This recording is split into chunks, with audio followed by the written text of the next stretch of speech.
Shalom. Our Mishnah today is from Mishnah Avot, the third chapter, the second Mishnah. We have two very different opinions. I will read them in Hebrew and then I'll translate them and we'll talk about it for a few seconds. Rabbi Chanina Sgan Kohanim Omer. So Rabbi Chanina, he was the second to the Kohen Gadol, who was in charge of all the other Kohanim, says, Havei mitpalel b'shloma shel malchut. One should pray for the peace of either government or the kingdom. She'ilmaleh mora'ah, that if we didn't have fear of the government or of the kingdom, ish et re'eu chaim bela'al, we would swallow each other alive. Rabbi Hanania ben Tardion Omer, Shnayim sheyoshvim ve'en b'neim divrei Torah. Rabbi Hanania ben Tardion says, two who sit together and do not speak words of Torah, harei zeh moshav leitzim. I am not sure how to translate moshav leitzim, but it means that there's something that is, I would really translate it as clowns, but something that's not serious, something that's not serious. But two who sit together and really speak to each other words of Torah, the presence of the Shekhinah appears between them. שנאמר, אז נדברו יראי השם איש אל רעהו, ויקשב השם וישמע, וייכתב ספר זיכרון לפניו ליראי השם ולחושבי שמו. אין לי אלא שניים, but we only know here about the importance of two learning together.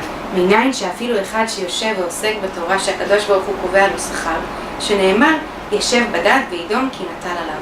But how do we know that even one person who sits and learns Torah by himself, that Hashem also gives him some sort of sachar, some sort of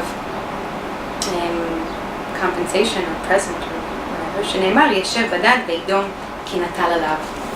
So we have two very, very different sentences here. The first one by Rabbi Chanina Sgan Kohanim, and the second one from Rabbi Hanania ben Tardion.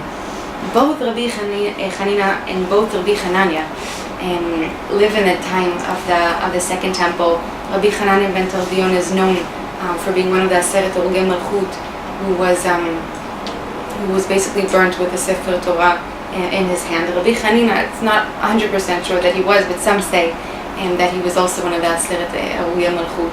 So I want to talk about what he says as a person who experiences the Churban, the destruction of the Second Temple, as we know, that was destructed because of Sinat Chinam. What does he have to tell us about human relations and about relationships between different people? So he says, we need to really, really pray that the government or that the kingdom will succeed or will stay. Because if we don't have that power, if we don't have the fear of government, if we don't have the fear of what will happen if, then people will swallow each other up. It's something very pessimistic or very not too optimistic about human relationships here, but some deep assumptions about what happens when we let people just do whatever they want. And he says the way for us to really create a society in which people don't swallow each other up, but are really able to have a relationship of honor and of dignity and of respect, we need something from the outside. We need a government governing us. We need somebody to tell us if you do something bad, you'll sit in jail.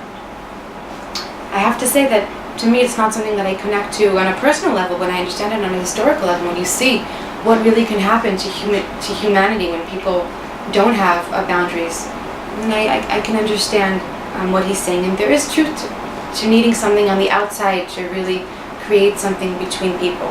Rabbi Hanania ben Tardion, who I forgot to mention, is of course the father of Uriah, has a very different kind of interpretation of what would create something better between people.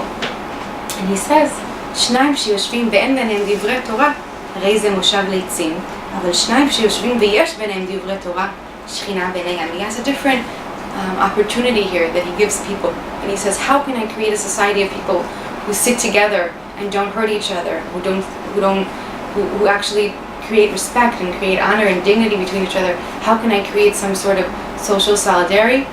I ask them to sit together and learn Torah. People who learn together Torah, the Shekhinah dwells among them. The Shekhinah is right there, and when that happens, good things will happen. Of course, he says, it's not only when you sit together. Also, if a person sits by himself for 5 minutes and learns Torah, there will also be the presence of God there. But there's something very, very special that happens when two people sit and learn Torah. And I think that Rabbi Hanania ben Tardion really sees the Torah as something that's able to transcend human relations into something that really can create something good and honorable and dignified. And I hope that we've all had good chavrutot, and we all know that it's something that can happen. So we really see here two different paradigms about how to create meaningful and good relationships between people, and obviously they're complementary and both are needed, but they're both unique in their different ways. וזהו, שנזכה ללמוד תורה ביחד.